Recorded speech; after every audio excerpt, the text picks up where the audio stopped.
আমি সৰুপথাৰ সমষ্টিটো কোনো কাৰণত অসম জাতীয় পৰিষদক এৰি নিদিওঁ। আজি আমাৰ সকলোৱে এটা স্পষ্ট মত আপোনাৰ আগত প্ৰকাশ কৰিব আহিছোঁ। এতিয়া আপোনালোকে যদিও সিদ্ধান্ত লৈছে, কিন্তু সিদ্ধান্ত আপোনালোকে বাতিল কৰিব লাগিব। যদি বাতিল নকৰে, অনাগত কালিৰ পৰহিলৈ ভিতৰত আমাৰ হাজাৰ হাজাৰ কংগ্ৰেছ কৰ্মীয়ে মুণ্ডন কৰিবলৈ ছাৰ সাজু আছে। তাৰ কাৰণে কিন্তু জগৰী আপোন হ'ব লাগিব।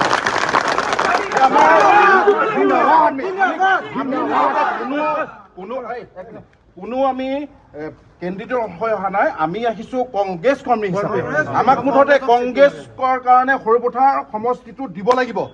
যদি নিদিয়ে, কালিৰ পৰা আমি হাজাৰ হাজাৰ কংগ্ৰেছ কৰ্মী আমি মুণ্ডন কৰিম, আৰু তাৰ বাবে আপুনি কিন্তু জগৰীয়া হ'ব লাগিব আৰু দায়িত্ব আপুনি ল'ব লাগিব। কোনো ভেটি নাই ছাৰ, কোনো ভেটি নাই। আমাৰ মানুহখিনিক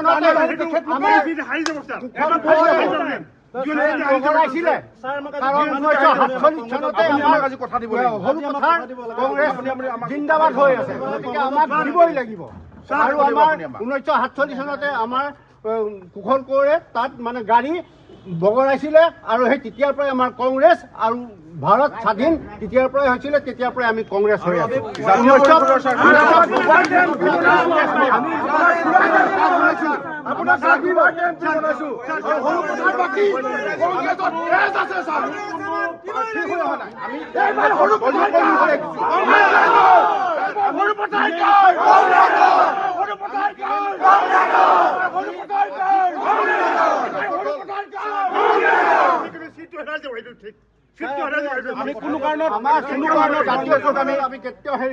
কেতিয়াও আমি আমাৰ সৰুপথাৰ সমষ্টি মুঠতে কংগ্ৰেছৰ বাহিৰে আমি অন্য কোনো ছাপোৰ্ট কৰিব নোৱাৰো।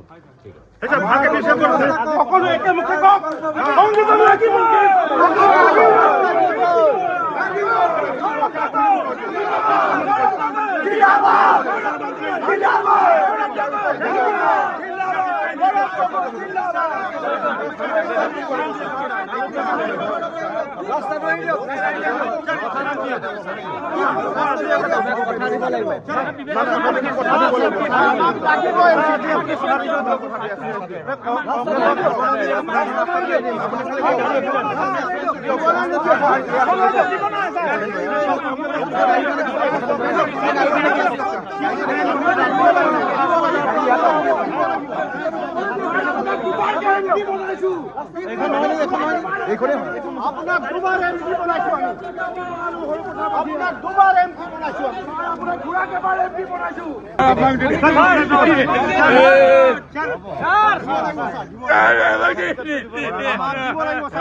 আপুনি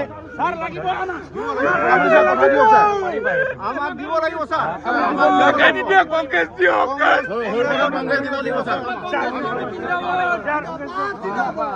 কংগ্ৰেছ কৰ্মী জিন্দাবাদ, কংগ্ৰেছ লাগিবই, লাগিবই।